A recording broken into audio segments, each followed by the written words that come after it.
By बनी बहू। अरे विमला, विशाल के उठने का वक्त हो गया है, तो उसका कमरे में चाय दिया। हाँ मुझे याद है माँ जी, मैं पहले ही रखाई और विशाल जी ने अब तक तो पी भी लिया होगा। हाँ, तू है तो मुझे कोई टेंशन नहीं। मुझसे ज़्यादा तुझे घर के काम याद रहते हैं। विमला मंजू के घर के सारे काम करती है, झाड़ू पोछा कपड़ा बर्तन खाना बनाना।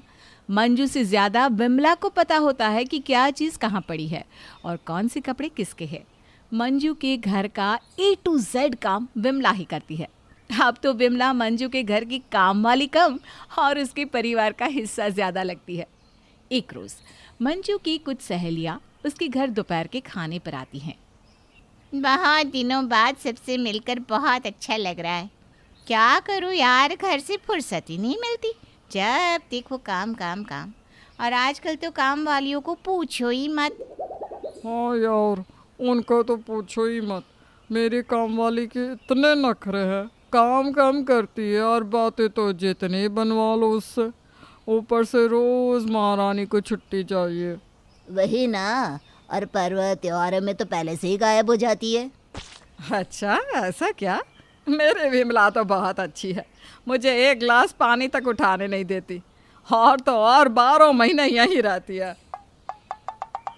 खैर ये सब काम वालियों की बातें छोड़ो, अपनी अपनी लाइफ की बताओ, कैसे चल रहा है। तीनों बहुत देर तक गप करती है। विमला बिना मंजू के कहे ही चाय नाश्ता लगा देती है और थोड़ी देर बाद दोपहर का खाना भी तैयार कर देती है। खाना तैयार है माँ जी, लगा दूँ क्या? हाँ हाँ, लगा दे, भूख भी लग रही है मुझे। विमला खाना लगा देती है। खाने की वैरायटी देखकर मंजू की सहेलियों के मुंह खुले के खुले रह जाते हैं। अरे अब मुंह बंद भी कर लो और खाना शुरू करो।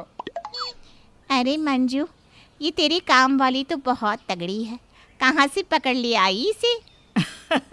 पता नहीं, एक दिन ऐसे ही घूमते घूमते ये हमारे घर आ गई थी और तब से यही है। लगता है तुम लोगों को मेरी विमला भा गई है।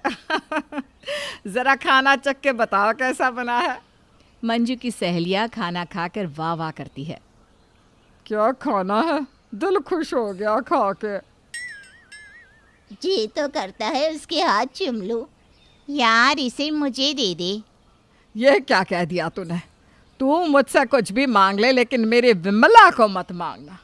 विमला इस घर की जान है। अरे मंजू, तेरे घर की जान तो तेरी इकलौती बहू होगी ना।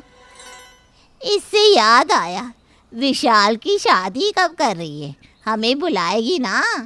हाँ यार, तुम लोगों को मैं कैसे भूल सकती हूँ। तुम लोग तो मेरे बहुत करीब हो।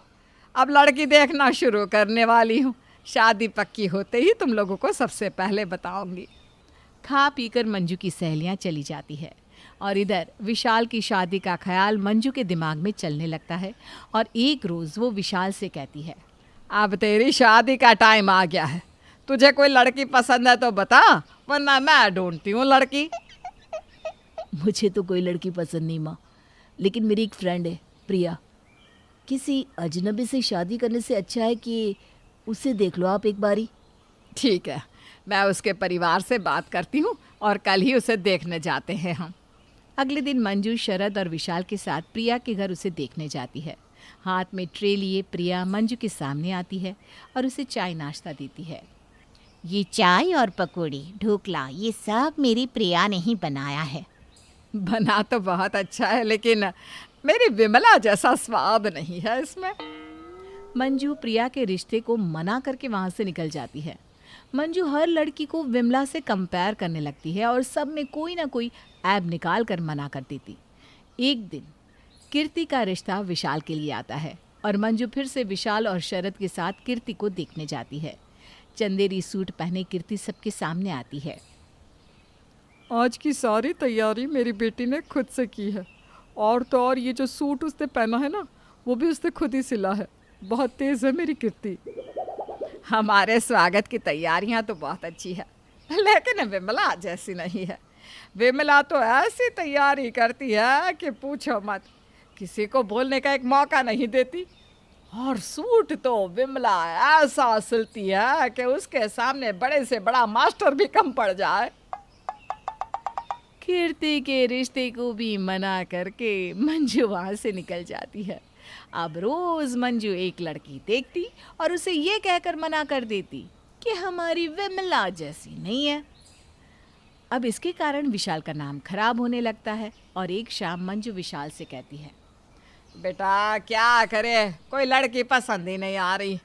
विमला जैसी लड़की तो एक भी नहीं मिली। क्या मम्मी, जब देखो विमला विमला करती रहती हो आप। यही कारण है कि मेरी शादी नहीं हो पा रही है। मेरी विमला ऐसे तो मेरी विमला वैसे। जब देखो आप उसी की माला जपती रहती हो। बहू और काम वाली का अंतर जैसे कि आप भूल ही गई हो। विशाल गुस्से में वहाँ से चला जाता है और विमला से शादी करके लौटता है। विमला को अपनी बहू के रूप में देखकर मंजू के तो होश ही उड़ जाते हैं। ये क्या किया तुमने, विमला से शादी कर ली? आप यही तो चाहती थी, बहू भी मिल गई और काम वाली भी। थोड़ी देर के लिए तो मंजू की बोलती ही बंद हो जाती है और वो अपने माथे पर हाथ रखकर बैठ जाती है। जैसे ही मंजू की सहेलियों और मोहल्ले के लोगों को ये पता चलता है कि मंजू ने अपनी कामवाली को ही बहू बना लिया है, तो वो मंजू का मजाक उड़ाने लगते हैं।